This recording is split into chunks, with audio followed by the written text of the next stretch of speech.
call the Monday, May 23rd Board of Education meeting to order. Ask all members present to please rise for the Pledge of Allegiance. Pledge of Allegiance to the flag of the United States of America and to the republic for which it stands, one nation, under God, indivisible, with liberty and justice for all. Thank you. All right, we've got two items on the consent agenda this evening: the approval of the April 25th minutes and the statement of receipts and expenditures for April. We have a motion to approve. So moved.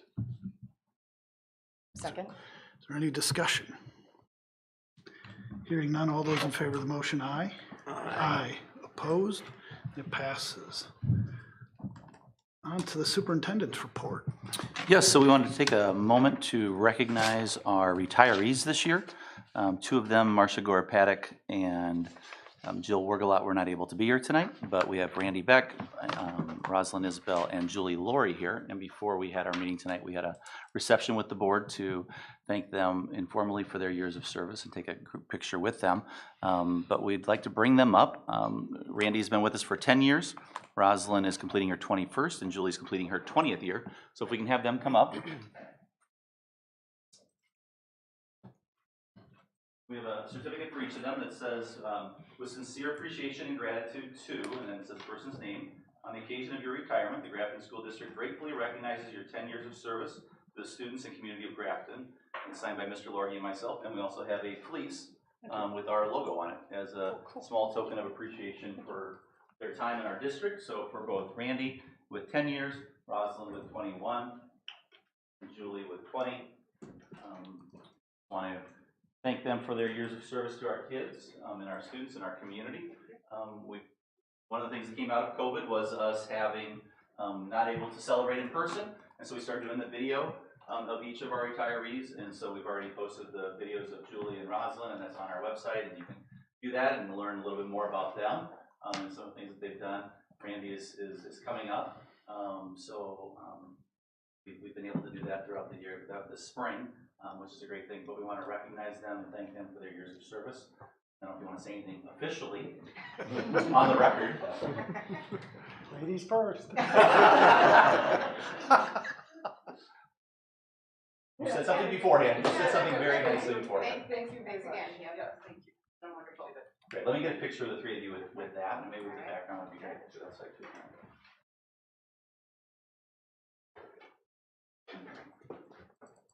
good. You're not in the picture, I got you. 1, 2, 3. Your spouses don't think they're photogenic. Awesome. Thank you all. Thank you.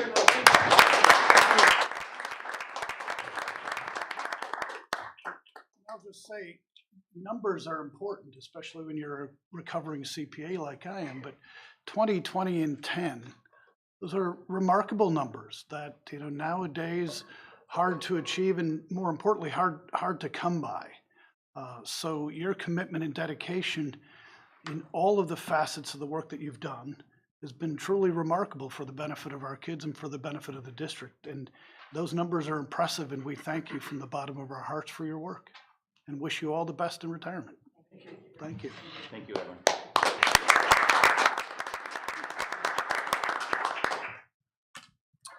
And the next Grafton High School's graduation ceremony for the class of 2022 was held on Saturday, May 21st. A little trepidation about rain, but it did not rain, and so we were able to hold it on the stadium field. So congratulations to valedictorian Mitchell Tunison, salutatorian Greg Dempsey, and the top 10 academic students listed alphabetically: Ella Day, Greg Dempsey, Abigail Garvey, Lance Gracer, Logan Kell, Hunter Schmidt, Dean Snyder, Tristan Soar, Rachel Swenson, Mitchell Tunison, and Sharon Wilkins. And congratulations to the GHS administration, staff, and students on GHS's number 18 ranking in Wisconsin, U.S. News Best High Schools 2022 list. This places GHS in the top 3% of Wisconsin high schools. I would also say a thank you to the GHS admin, support staff, district maintenance crew, and our district technology team for all of their extra efforts for graduation on Saturday. I mentioned this at graduation. If you drove by at 11 o'clock on, you saw cars in our parking lot, people at the stadium. We were trying to figure out if it rained, would we be able to have the technology? Rick was working to have tarps available just in case it rained. How would we clean things off? All those things that we ended up not having to be thinking about, but we had to plan ahead in order to make sure we could have a successful ceremony. And so just a lot of extra effort that goes on behind the scenes by those people. And I want to publicly thank them for all their work and the effort to make it a successful ceremony.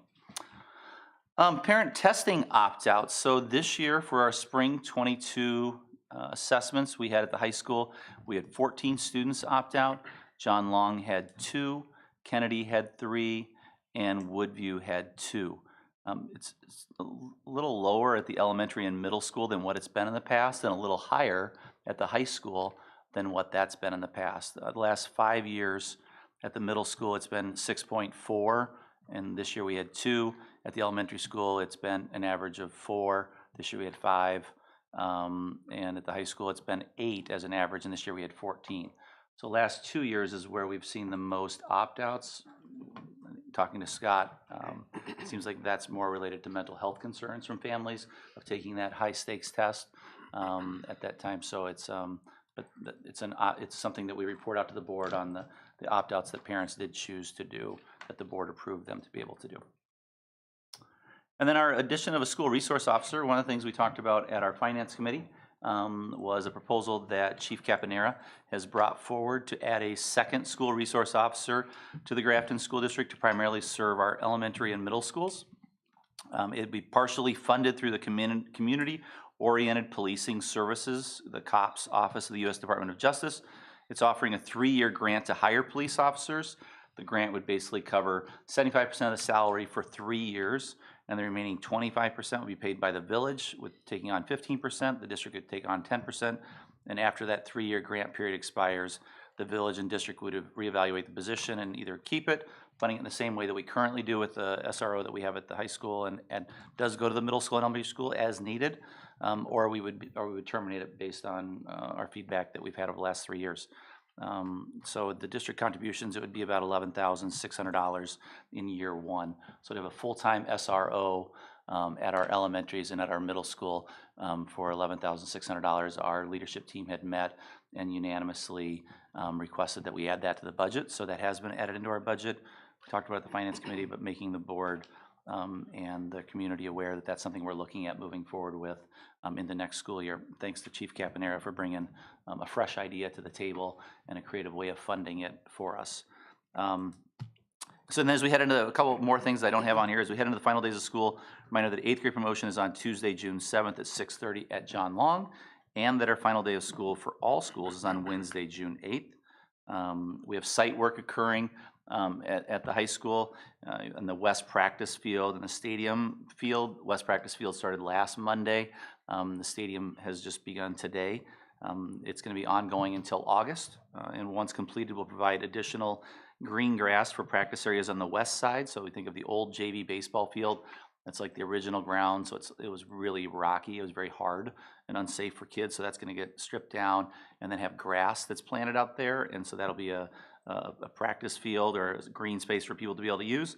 And then the stadium will result in having turf and a new track that actually slopes in instead of slopes out like it does now. So it's going to be better for all of our athletes that use the field, as well as our track athletes that goes with it. And that will conclude in August is when they're tentatively saying that based on weather. And with that, that concludes my report. Thank you. Any questions for Nelson? It was a great ceremony on Saturday night. Thanks to, again, from behalf of the board, for everyone who had a hand in it. Even the weather held a bit cooler than normal, but still certainly tolerable for the momentous occasion. Public comment. Anyone here this evening wishing to provide any public comment? Please state your name, address, and All right, we'll make it work. I'm Karen Powell. I'm with the Grafton Education Foundation, so just representing that group. Just wanted to give you guys all an update on, can you hear me, or do I need to go back? Okay. So we had our Night of Giving event last Friday, the 13th.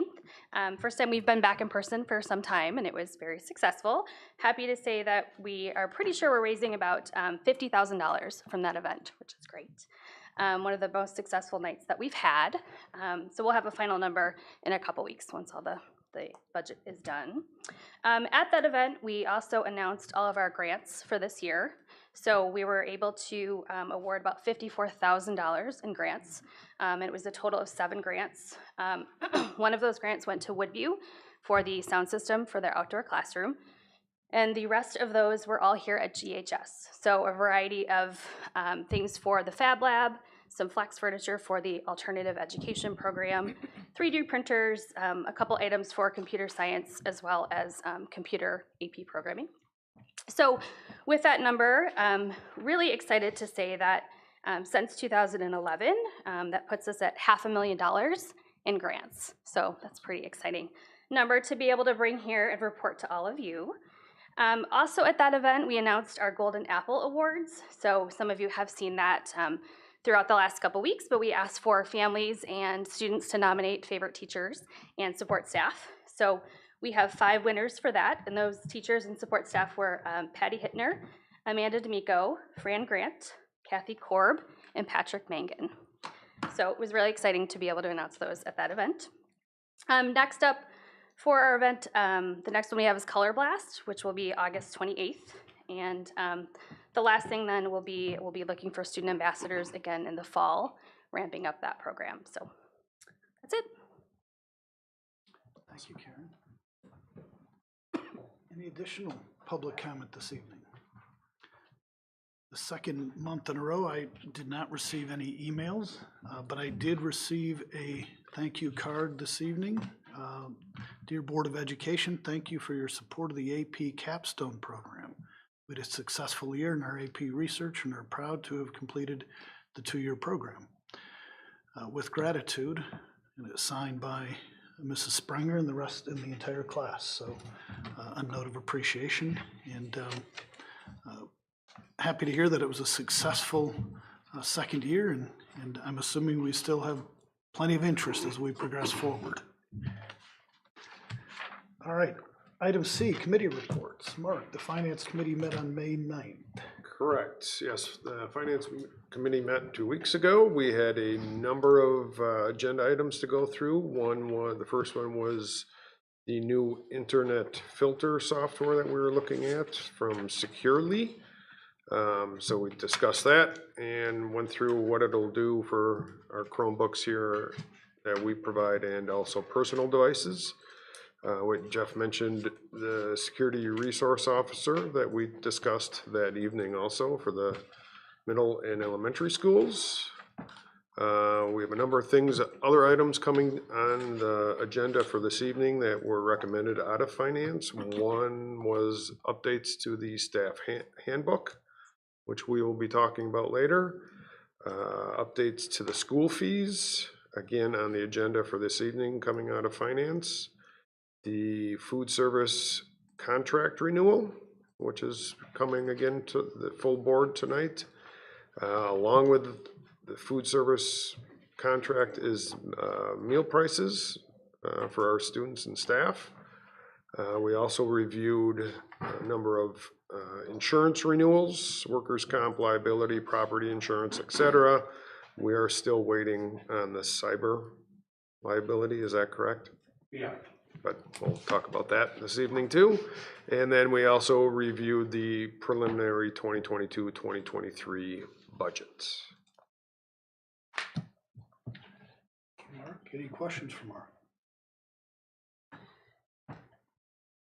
All right, let's move on to item D, resolution authorizing the transfer of funds, the establishment of an escrow with respect to the defeasance of certain general obligation bonds. Topher, I'm assuming this one's yours. So I was expecting Mr. Clark to be here tonight to present this as per usual with our debt refinancing and our debt issues. He is not here tonight. We must have gotten our signals crossed. Love new experiences. Here we go. So I'll kind of walk you through the defeasance. Now Mike could be here later if there's anything that would need some clarification before moving forward.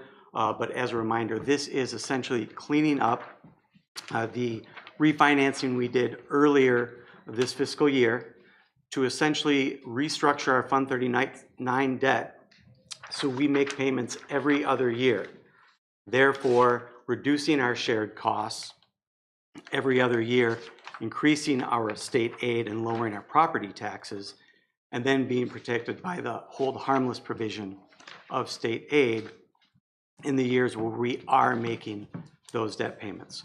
After that refinancing, we still had some payments that needed to be cleaned up that couldn't be refinanced.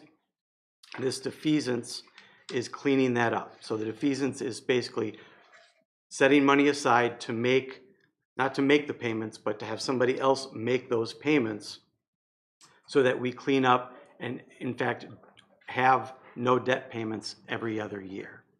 And so we have that resolution here tonight. You've been given the new debt structure that would be in force with the approval of this defeasance. Are there any questions with regard to this process or the defeasance itself? Questions? And I will note that because we're not defeasing this section but shortening some of the amortization results in an actual savings of about $163,000.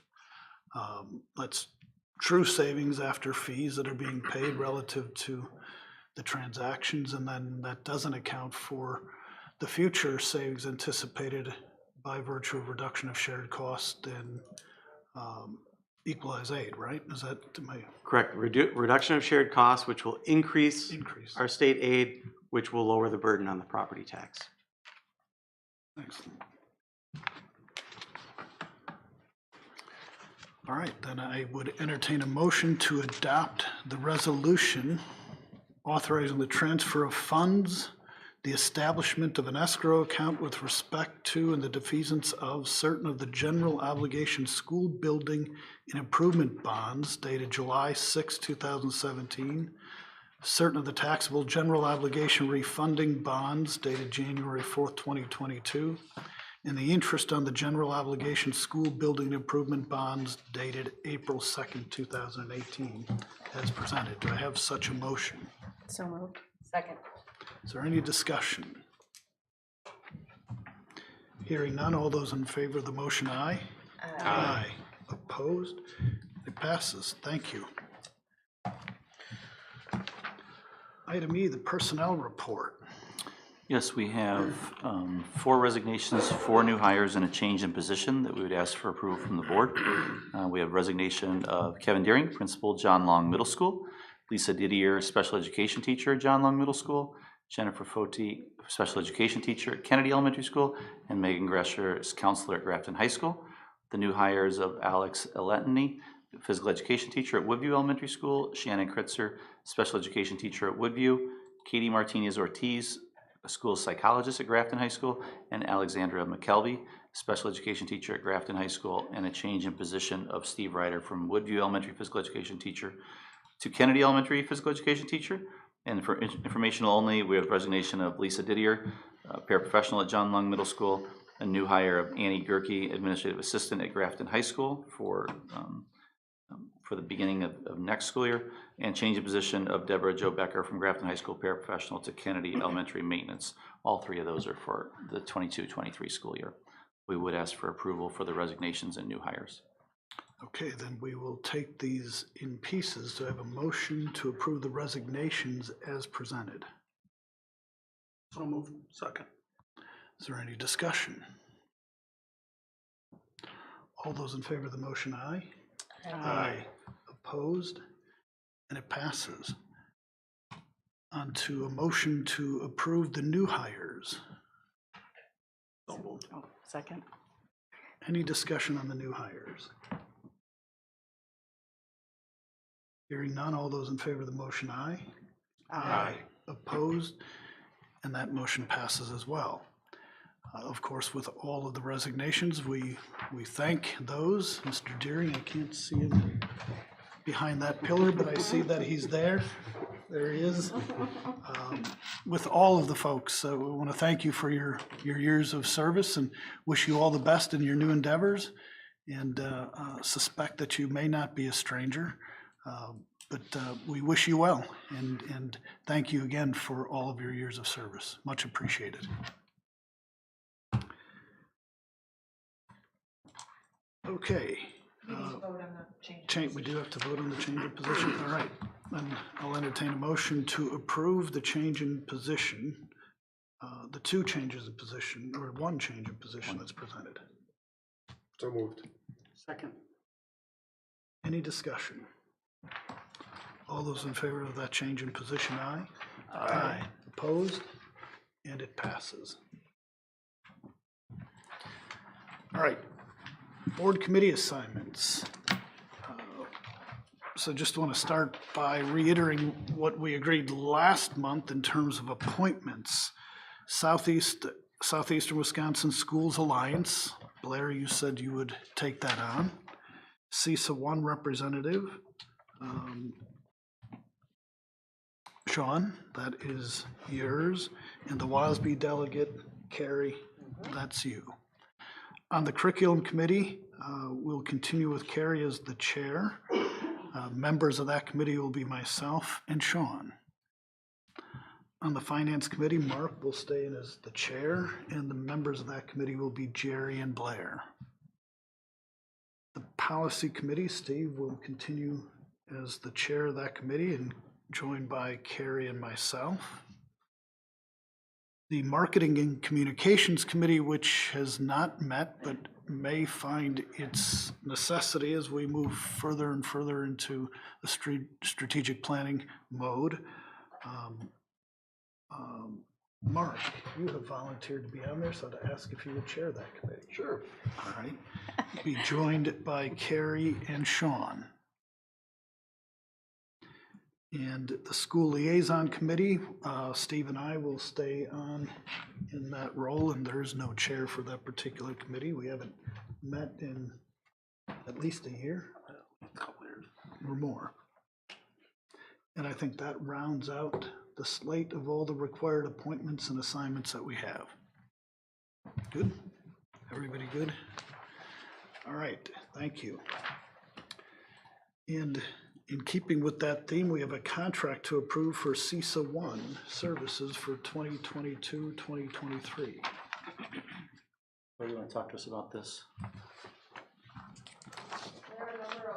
Maybe come to the mic so they can hear you. Thank you. There you go. Not they can hear you. People at home won't be able to hear you. That's what I meant. I'm sorry. Yeah. So there are a number of hear you. services that we contract with CISA for each year. Some of these are pretty standard from year to year, and some of them are dependent upon the services that we need for our special education students. No huge changes this year. Total of $45,140 that we're seeking approval.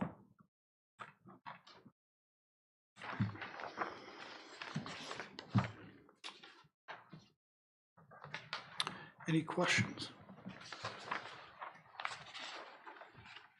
Then I would look for a motion to approve the contract for the Cooperative Education Service Agency CISA 1 agreement for 2022-2023. So moved. Second.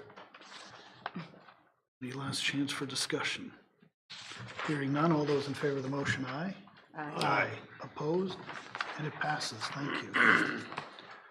Item H, mental health services from Ozaki Family Services. Okay. So we recognize that the mental health of our students is pretty critical to the success of our students being academically successful or being ready for college and careers. And there's an increased need for mental health services beyond what our school district can provide. Just this year alone, we've had roughly 30 students that have been hospitalized for mental health reasons this year. And the recent ESSER 3 survey demonstrated that mental health is a priority for our families, our staff, and our community. And because of this, the school district is going to be partnering with Ozaki Family Services during the 22-23 school year to provide therapy services within the school buildings within the school day. One barrier to families seeking mental health services is sometimes their inability to transport their child for therapy services. And then students could lose up to like a half a day per appointment as well. So the provision of therapy services in school is designed to engage students and family members who might not seek these services in a clinic setting. OFS will be operating independently of the Grafton School District and will be responsible for their own billing. But during the 22-23 school year, they will provide a therapist in each of our buildings 1 day per week. Referrals will be made from the student services team for each of the buildings, and then information from assessments or academic plans or therapy plans, educational plans, could be shared between Ozaki Family Services and the school district with the consent of parents. So we are excited to be able to partner with Ozaki Family Services for this much needed resource for our students next year. I know this is informational purposes only. Are there any questions that the board has? Just want to cost. There's no cost to the district. Correct? It's just the space that we're providing. In the memorandum of understanding, there's a reference to cost in item 11. Additional years' costs will be negotiated and agreed upon each year thereafter. And I think that should be, I mean, that's between Ozaki Family Services and families. I think it should be explicit in that memorandum. It almost implies that there's some level of cost to the district. Just something to consider. Okay. And then under mutual responsibilities, under 4 and 5, the reference to small state and capitalized state. I'm assuming it's the state of Wisconsin and related regulations. I can probably take a look at making sure that that is clearly delineated and understood in that memorandum. Just 2 suggestions as I read through that. Any additional questions for Laura or Jeff on mental health services? First time we've had this, correct? So a nice addition and a nice opportunity to provide for students at a time when services are on the rise and needed. All right, thank you. Item I, 2022-2023 Staff Handbook.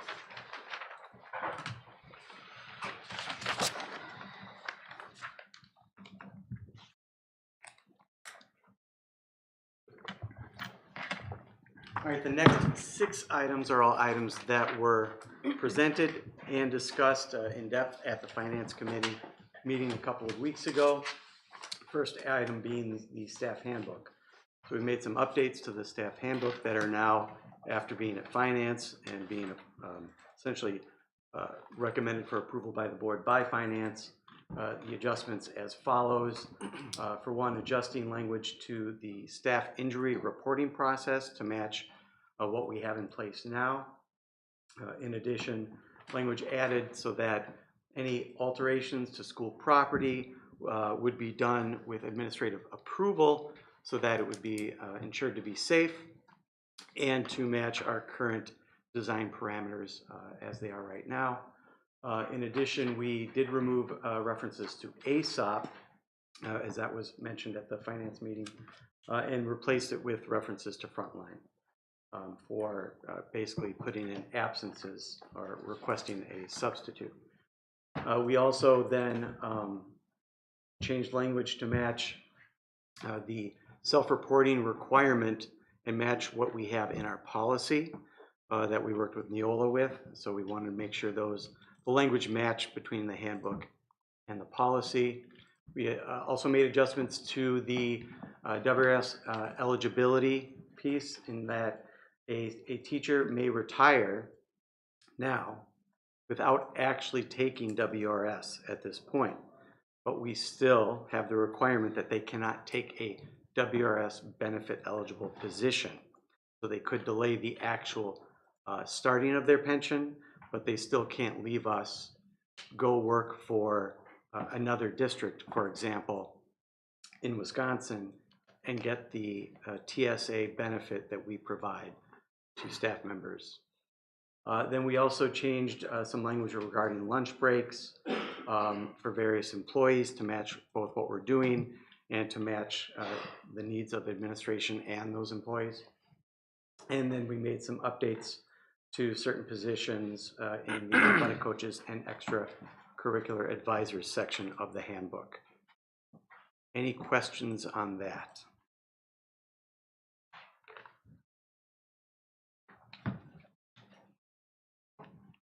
Any questions for Topher? We need a motion to approve the changes?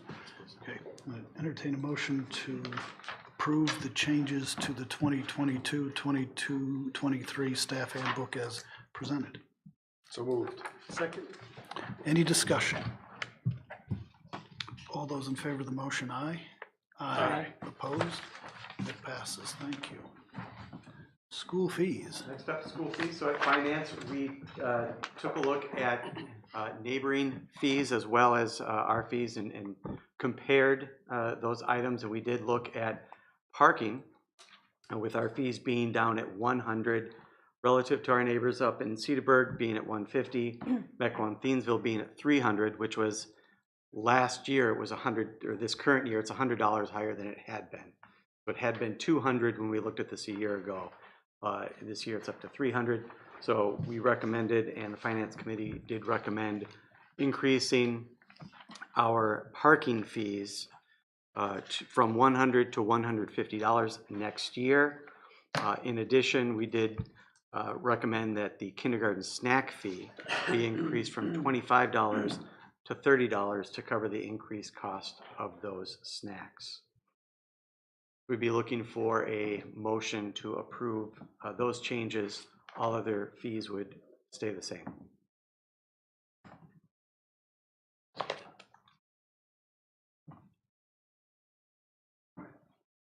Any discussion? Entertain a motion to approve the 2 changes in school fees as presented. So moved. Second. Last time for discussion. Hearing none, all those in favor of the motion, aye? Aye. Opposed? And it passes. Food Service Management Company contract renewal. So also discussed at finance, we had worked with our food service management company to come up with an agreed upon renewal amount. Typically, in a typical year, with inflation not being what it is, the renewal would be capped at 3%.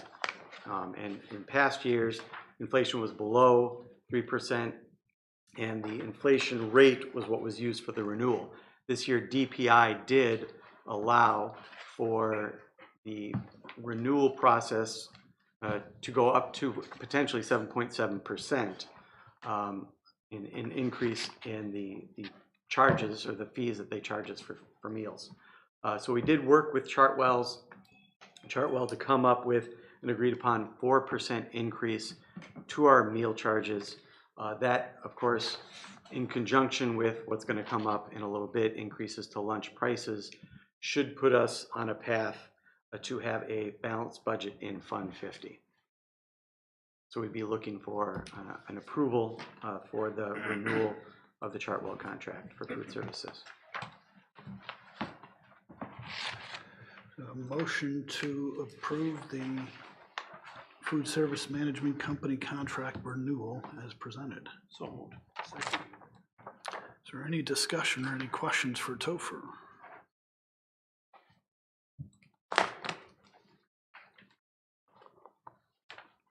Hearing none, all those in favor of the motion, aye? Aye. Opposed? And it passes. Thank you, Topher. 2022-2023 school meal prices. As I referenced earlier, this works in conjunction with our renewal with Chartwell. We discussed this at finance as well, taking a look at neighboring meal prices, what they are now compared to where we are, and knowing what inflation is. We are recommending, and the recommendation coming out of finance is to increase the lunch prices by 25 cents per meal going into next year, and to increase the breakfast prices by 10 cents going into next year. Again, doing this in conjunction with the renewal that we have with Chartwell's should put us on the path to having a balanced fund Fund 50 lunch service. Again, significant discussion at finance. Any questions for Topher? Hearing none, all those in favor, entertain a motion to approve the increase school meal prices for 2022, 2023. So moved. Second.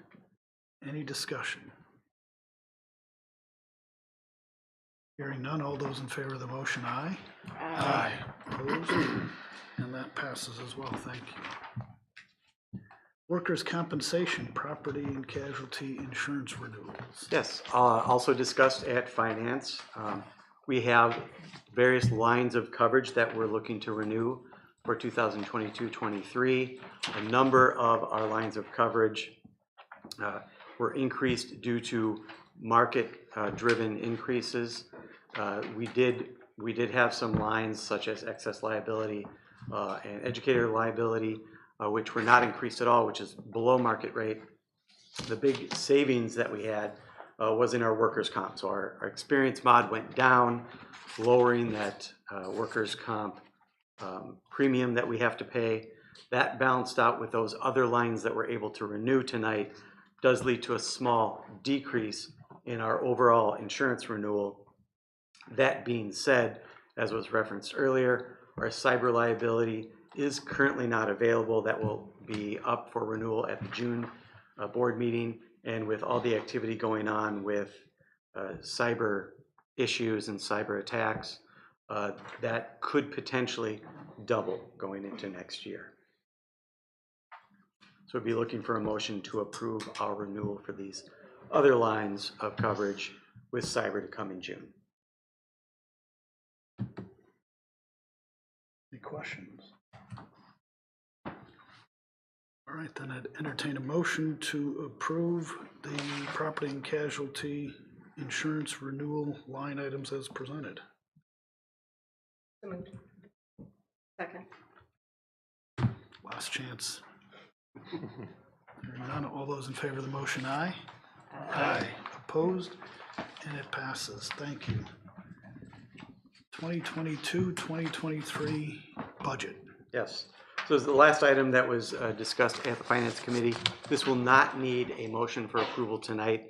This is our first look at the preliminary budget here at the board level before it comes back yet again at the June board meeting for approval for you starting July 1st. So walking through some of the pieces that we discussed at length at the Finance Committee meeting 2 weeks ago, the expenditure assumptions we're using, wage increases for staff. As you're aware, we have approved 4.7% increases for support staff, 4.1% increases for teachers, assuming that our health insurance premiums will go up to the cap, that maximum amount of 9.9%. And then, of course, in March and April, as we work through approving teacher FTE increases of 5.66 FTE for them. We assume that all new hires or newly benefit eligible employees will choose the family plan. So that's in this budget, that's an assumption that 16 people would be choosing family benefits. Of course, some of them will not. And then also an increased private school tuition levy of $145,000 that will also be a revenue as an exemption in our revenue limit, and then flat building and department budgets elsewhere. Overall, this is a 3.7% increase in our expenditure budget from the current year. For revenue, the assumptions are that we will have a decrease in our revenue limit with the maximum revenue per member amount frozen for the second year in a row, assuming that there's no change in our 3-year membership average. Basically, a couple of the exemptions we have will drop off, thus the decrease of the $43,000. Also, a couple of things that we are assuming will not change. No change in the reimbursement of aidable special ed costs, per pupil aid staying the same. As I mentioned earlier, the private school choice tuition levy exemption will be a revenue that gets put into our revenue limit and we levy for that and pass it on through to the private schools. We do have new revenue in the Zahn Field lease that is now online and generating revenue for the district. We also have $998,000 of available ESSER funds that with this budget would be used to stabilize revenue and make this a balanced budget. Therefore, also, just like expenditures, having a revenue increase of a little over $900,000 or 3.7%. Pointing out, of course, that the ongoing spendable revenue is actually projected to decrease from the current year we're in going into next year. Looking at some of those pieces again, visual form, there's that per member amount freeze in what we're allowed to raise in revenue within the revenue limit. So the second year in a row that amount is frozen. And again, taking a look at our assumption of a flat membership amount, you can see the current year on the left with a couple of those exemptions, the $43,000 worth of exemptions in the decline enrollment and the hold harmless. Those will fall off. With flat membership, we lose $43,000 in the revenue limit. However, if we're wrong, if our 3-year average is higher by 10, that would bring in about $110,000 as we would be able to levy or add to the revenue limit, $11,000 per student roughly. The same thing would happen if our 3-year average decreases by 10, mainly because the hold harmless would bring us back up to that initial calculation of the current year, and then the declining enrollment would add on top of that. So basically, up 10 or down 10, either way, we would be adding about $110,000 to the revenue limit. Of course, if we're down 10, those would be exemptions that would drop off for the following year. Again, there's the private school choice tax levy. So we do levy funds within the revenue limit, and that passes through to the private schools. As we talked about at finance, this is similar to a trend seen all across the state where more and more students become eligible to participate in the program every year, being that you don't have to have attended a public school if you're entering 5th, 1st, or 9th grade. This shows how we pay for special education. So I talked about the piece of the pie in red, that amount that we're getting, that reimbursement rate from the state is not expected to increase, so we're leaving that flat. We do get some federal money with IDEA grants and Medicaid, and then the rest has to come from a transfer to Fund 27 from Fund 10. Out of that $5 million rough budget, over 60% comes from Fund 10. I also point out that the amount we get, roughly 30% reimbursement of costs not covered by the federal government, is the lowest in the country. As a state, we have the lowest reimbursement rate in the country. Again, that means that comes from our general operation budget. So, in sort of recapping or considering the 22-23 budget, inflationary pressures are real, right? Real inflation is over 8% right now. We've been able to limit our expenditure increases to less than half of that at 3.7%, all the while continuing to provide quality programming. That's an addition of staff, 5.66 increase in teacher FTE. We are increasing returning teacher salaries by 4.1%. We're increasing the starting pay for teachers who are newly hired. Support staff are getting salary increases as well, all in a bid to continue to attract and retain the quality staff we need to provide services. This all happening while there's no increase in spendable revenue from the state for 2 consecutive years.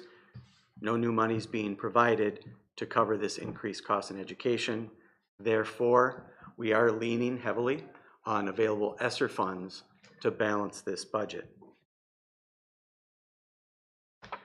Now, as we move forward through the process, as we head into June, the summer, and into the fall before we finalize our budget, there are some areas where we could get budget relief. One would be a change in membership.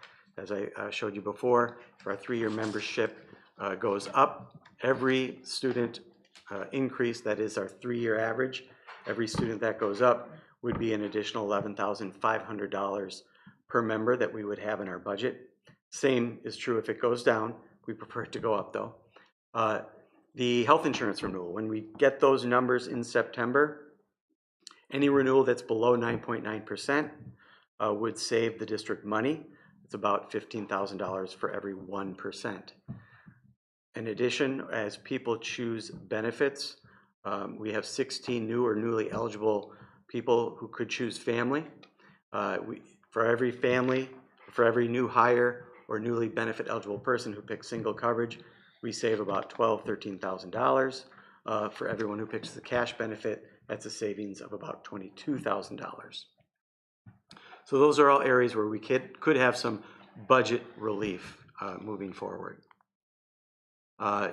In taking a moment to talk about ESSER considerations, we do have another $500,000 of ESSER 2 we have yet to claim. Some of it is in the budget, actually budgeted this year. We have $1.6 million in ESSER 3 funding available over the next few years. And I want to stress that with this ESSER money, we are going to have a claiming strategy, and that this ESSER money, and bouncing back to that defeasance that we did. So we have debt expenses in this fiscal year that we're currently in, okay? That's shared cost.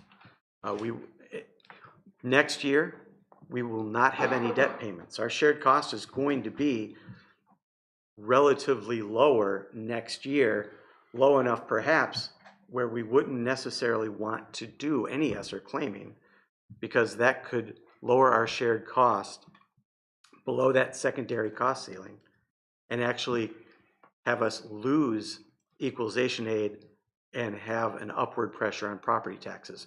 So we want to avoid that, right? So our claiming strategy is to try and minimize any negative impact on property taxes. So it's targeting that secondary cost ceiling that we talked about at finance over the next 2 years. And then in 23-24, where we'll have significant debt payments scheduled, but we're planning on that, we'd be protected by the hold harmless provision for equalization aid. So that's what we're moving forward. So our claiming strategy is going to be, we may claim significantly a large amount this fiscal year, to avoid needing to claim it next year and possibly reducing equalization aid and increasing property taxes. In addition, we want to make sure to maximize future revenue. We're going to avoid claiming any costs that are eligible for special ed aid, for example, speech teachers, psych teachers. If we claim that cost with ESSER funds, then that doesn't get aided by the state the following year. We would lose some of that special ed state aid. That would increase what we have to transfer from Fund 10 to cover those special ed costs. So I did want to emphasize and review the strategies we have for claiming ESSER funds as we move forward. And then finally, as we look at the fact that we are using ESSER funds, or at least the availability of ESSER funds, to balance this year's budget, we have discussed quite a bit about the fiscal cliff. ESSER funds will run out, right? So what is our strategy moving forward? Certainly looking forward to the next biennial budget, which we will certainly know a lot about a year from now. Certainly we've heard pronouncements put out there that the legislature is aware that there's a fiscal cliff, that this money will run out, that they didn't provide us with additional funding because we could use ESSER funds. So we'd be looking for that next biennial budget to provide some relief from having 2 years of $0 increases to the per pupil amount in the revenue limit. Barring that, we do have ESSER funds that are available to us, whether we are going to claim them in the future or whether we claim them now and then put them in a special fund balance account that can be used to stabilize revenue in the future. In addition, we currently have within fund balance $4.8 million. 1.1 million of that is above our 15% fund balance ratio. And then in addition to that, always an option would be an operating referendum where we would ask the taxpayers to increase our revenue limit amount to cover costs moving forward. So that is the budget as discussed in depth at the Finance Committee meeting as well. Again, don't need a motion tonight. This is information only. This will come back in June for approval by the full board for use July 1st. Any questions, comments, thoughts?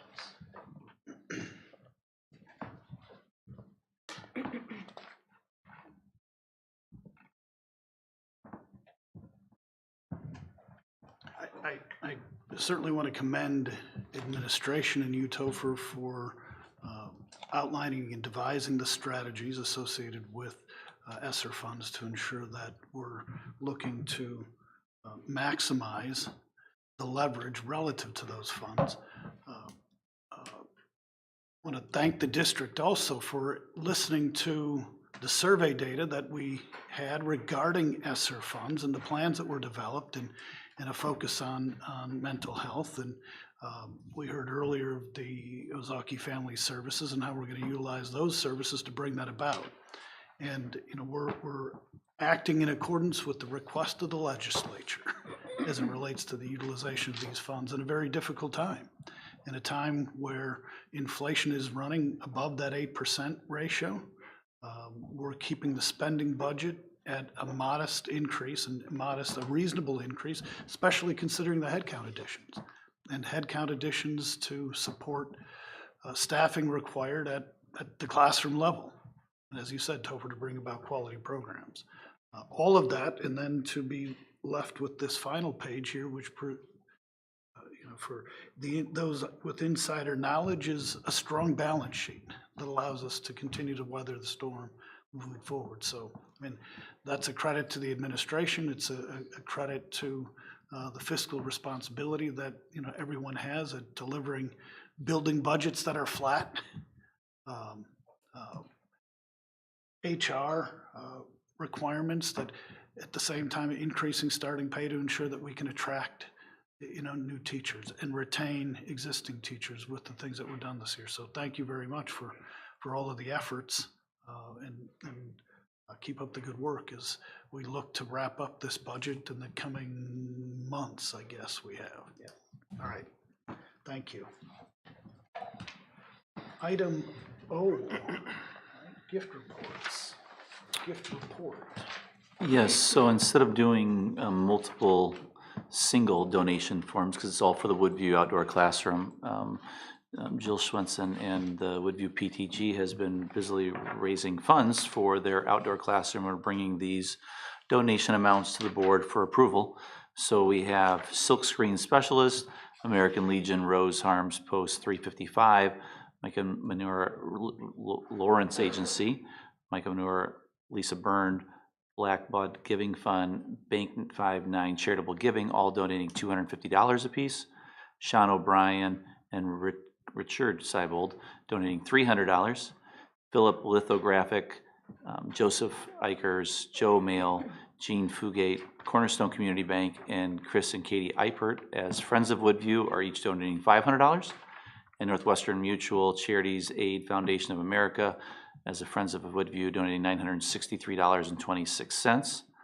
And then Safari Lake Geneva, Ronald Wilkie American Family Insurance, Mid-City Foundry, and Lisa Chapman, Grafton Orthodontics, and Badger Meter Foundation as a Woodview sponsor of each donating $1,000 each. And Port Washington State Bank and Parkdale Pet Center being a Wildcat sponsor and donating $2,500. And Exacto Spring being a Wildcat sponsor and donating $5,000 to the project. So we'd ask the board to approve those donations, and we will then thank those individuals and companies for their support of the Woodview Outdoor Classroom. Motion to approve donations as presented. So moved. Any discussion? Where are we at in the fundraising? I think we're less than 40,000, what do you, right? We're at 89,000, so we're short. Our goal is 120 to have a cushion. Okay, so we're short about 30. Yep, so $89,000 is what they fundraised.